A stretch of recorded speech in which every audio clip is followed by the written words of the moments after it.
Yeah, there is question from Arshad. Have you any knowledge on fully funded master scholarship in USA for construction engineering management, and where more opportunities for CM1 fully funded? Regarding your fully funded master's program, uh, Fulbright scholarships, you will not be allowed to stay back after your master's program. So that is an agreement. It is a very, very less chance that such programs is applicable because US is a country looking for money. If you don't invest the money, they are not interested in it. So they do not have programs, and mostly India is not the country which is supporting such type of programs. But I heard of some Pakistani or some Afghani students coming in here on a Fulbright scholarship. But again, it's more of the country perspective. Even if you apply, US universities will only look at more weaker countries who cannot afford such education. But I would say there is a very few chance that you will get a Fulbright, and even if you get a Fulbright, you have to be an exceptionally outstanding category student for you to pursue that opportunity. I hope it's clear. So what is the scope of transportation engineering, sir, in US, like for Indians in US?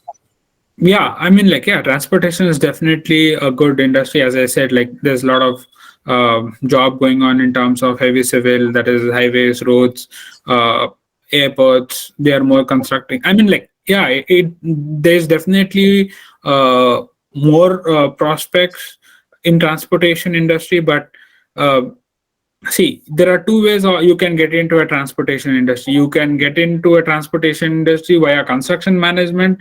You can get into transportation by doing transportation engineering. So it is up to you. It is like, see, even a transportation project requires a project engineer, field engineer, estimator, scheduler, everything.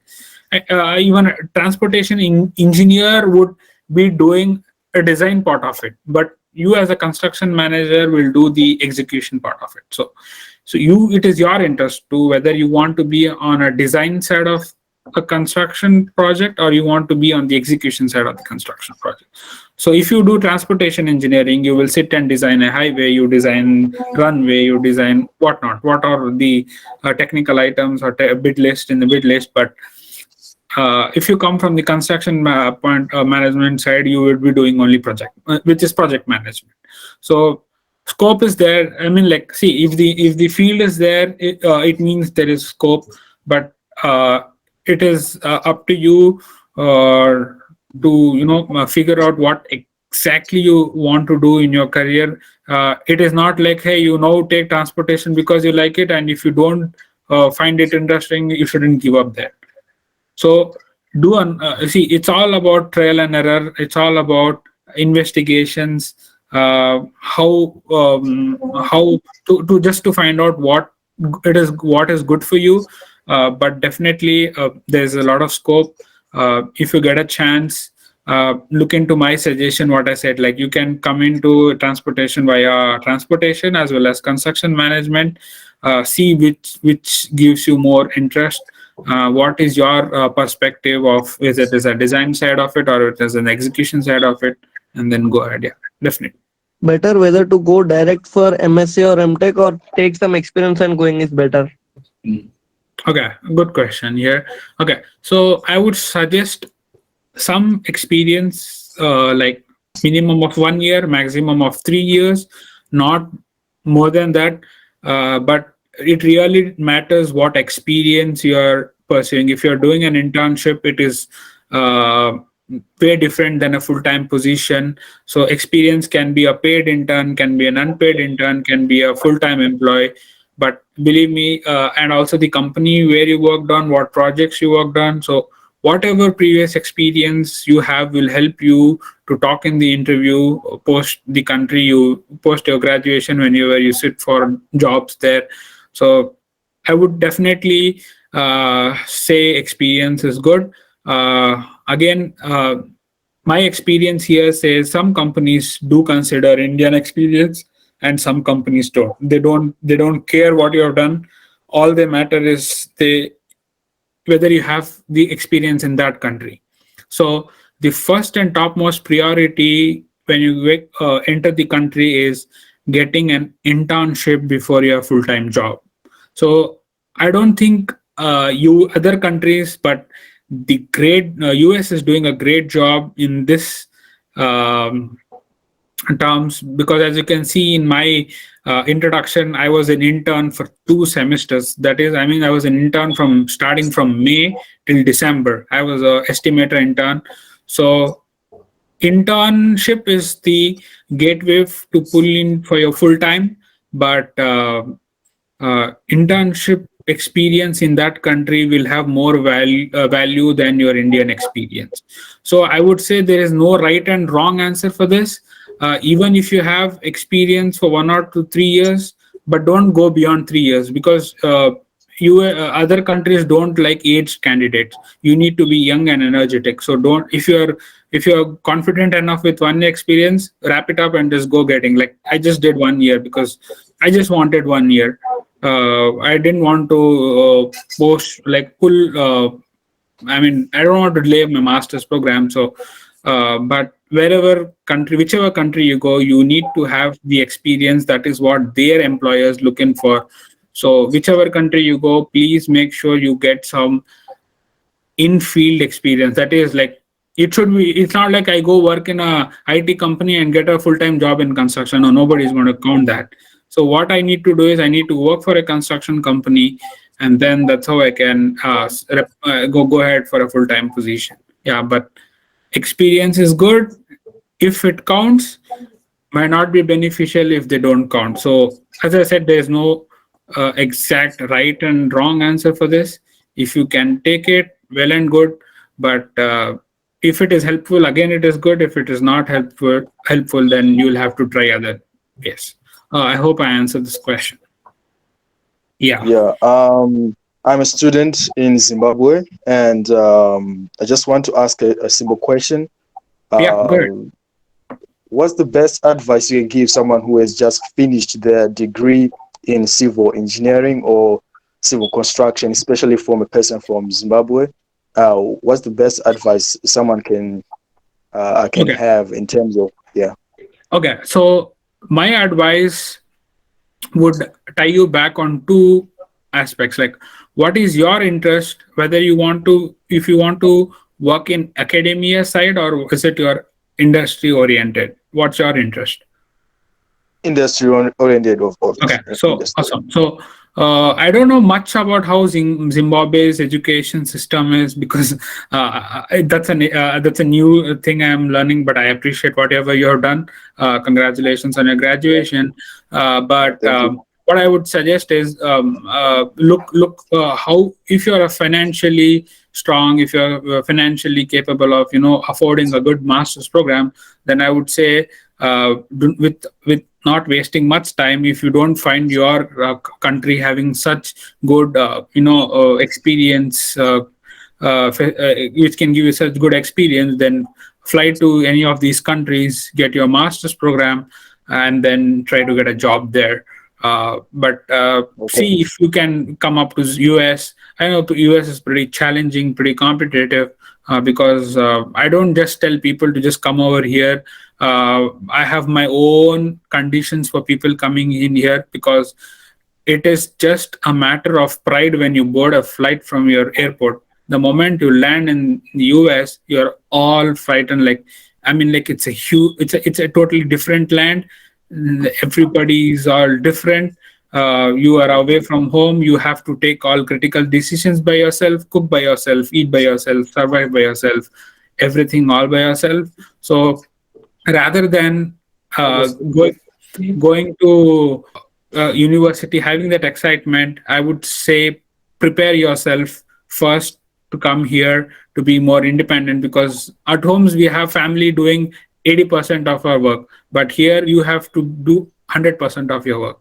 So what I would suggest is, if you have the capability of coming for a master's program, I would definitely say.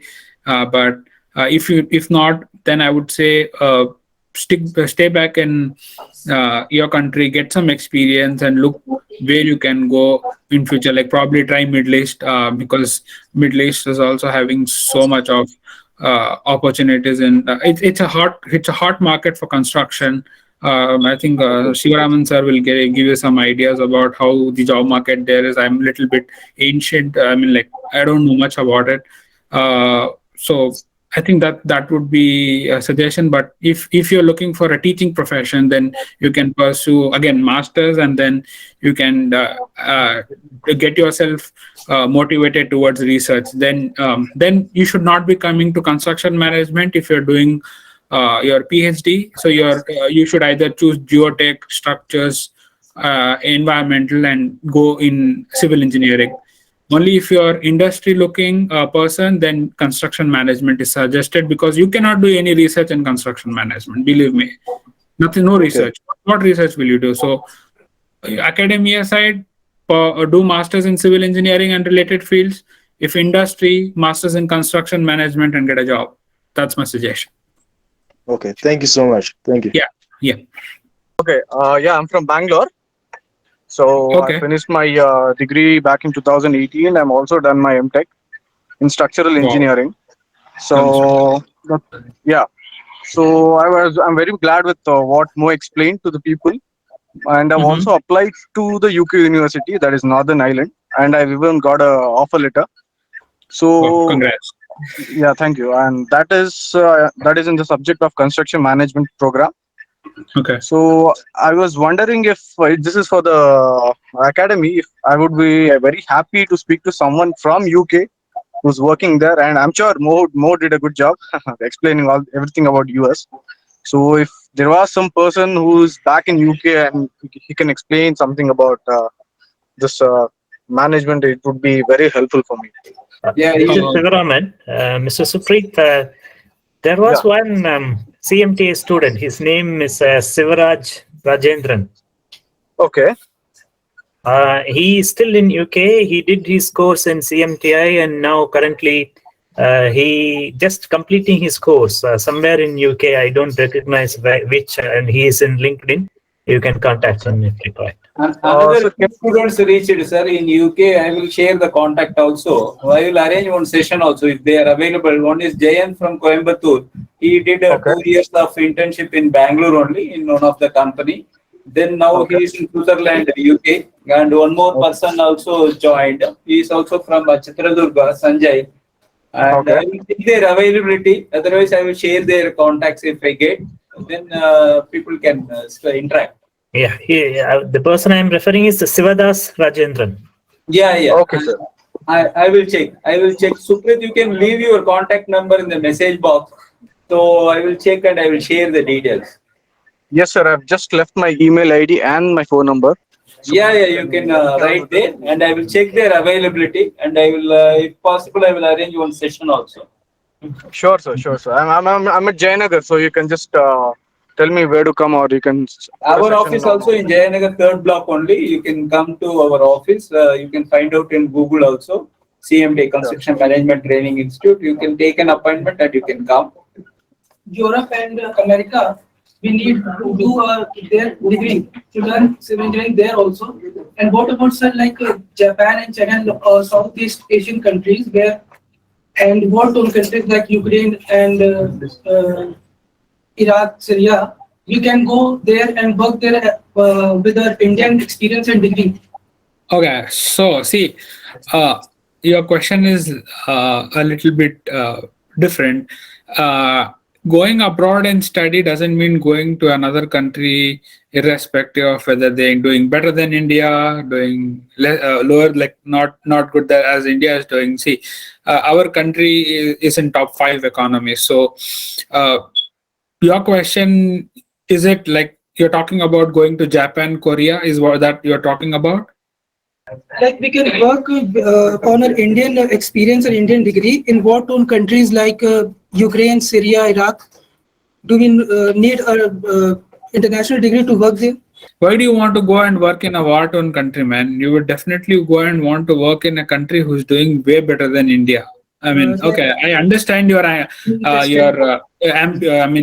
inquisitive nature, but I don't suggest. I have no information about that because I didn't go. I didn't want to go to Iraq, Iran, where there's always bombing. I don't know whether I'll come back alive. So definitely, I wouldn't suggest you think of that. But I have no information about it, like whether you need a master. Because I think people come out from these countries to work other countries because their country is doing bullshit. But if you think if you want to go work there, it's your risk. I have no information about that because that is not how I worked on background about my abroad education. So, and please do not consider those countries. See, you are way doing better in India than those countries. But what I would say is, I have given you a list of countries. Please look in that for your opportunity.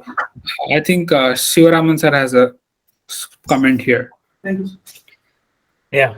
Even if you are interested to work in countries like Syria and Ukraine, the government of India nowadays not giving permission. They will not give you the visa approval and all. Where you will get the visa approval? The embassies are already closed. You cannot get the visa, first of all, to go out and work in those countries. And moreover, I am in Saudi Arabia. I have people from Syria, Lebanon, and all these disturbed countries, Libya. All these people are coming to Saudi Arabia to work. So they don't find any more any opportunities. And from people from Syria, they are on a special permission from the Saudi government that if they go back to their country on a vacation, they cannot return. So indefinitely they are staying in Saudi Arabia without going back to visit their relatives there. He is thinking about rebuilding the country. Oh my! No, leave that pain and effort for themselves, man. If they want to bomb themselves, why you want to go do justice for them? Leave it to them. Let them bother their own. Let us. We have a lot of things to bother in India and other countries. Let's build CMTI. Let's build India. Let's not build Syria and other countries. Okay. I know you're very. I think you connect with me on sometime on WhatsApp call. We can talk about this. You. Going and survive in Syria, taking a gun and all of that. But boss, believe me, this idea I don't think is a welcoming idea. Please switch over your plan. You have got plenty to do in India and lots to do in India. And think of countries which I gave you, not Syria and Lebanon. Yeah. Yeah, Rassiq, last question from me. How is the compensation for the computer science engineers at US compared to the civil engineers? Okay. Well, I mean, why do you ask a question which hurts my ego, man? Come on, I'm going to start earning now. Okay. See, is this the same case like India, or it is different? That No. I wanted to know. No. Okay. A very good question. Who is that question? Who's asked this person? This is my question here.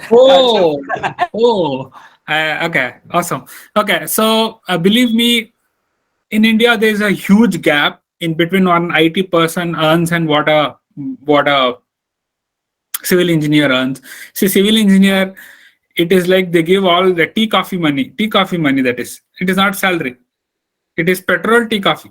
That's it. 10,000. You come, put in a signature, and then go. That is an insult for a civil engineer. But yeah, even in IT also there are different levels where you perform, like which company you get hired for. If you go get into a BPO, you get paid less. If you are a very good software developer, you get paid in like lakhs. But in US, there's something called minimum wage. Okay, you cannot pay a person below that. Definitely, there is a gap between what IT and what construction professional get paid, but there is only a 15%. If a computer science graduate is getting a 85,000 starting pay, then a construction professional will get 70,000 pay. So a $15,000 difference, but I would say nothing more than 20 to 25% difference. But again, really depends again which company you go. If you go for a bigger company, you get paid very well. If you go for a startup or a very small general contractor, you get paid less. And again, see, pay is same, Ashok sir. It is related to what position you get hired for. what companies, how potential the company is, what projects is the company working for. If you're working for a subcontractor, obviously you will get paid peanuts, but on an overall outlook, your pay is far, far, far better in terms of IT person and a construction guy in US than in India. So in India, I would say around a 60 to 70% difference, but in US, I would say around 15 to 20%. Sivaraman, go ahead with your comment. Thank you, Rassiq. Yeah, I agree with you. Outside India, there is a minimum wage act in India also, but outside India, this minimum wage is considered a serious matter, and there is always a marginal difference or acceptable difference between the salary of medicine, engineering, and computer science. And surprisingly, there are companies like Stantec, and there is another company called SNC Lavalin, and these people are paying more than a software engineer earns in Canada and USA. These people are paying more than the software company jobs for the BIM based BIM modeler, BIM specialist, and all. They are earning more than a software engineer on an average basis.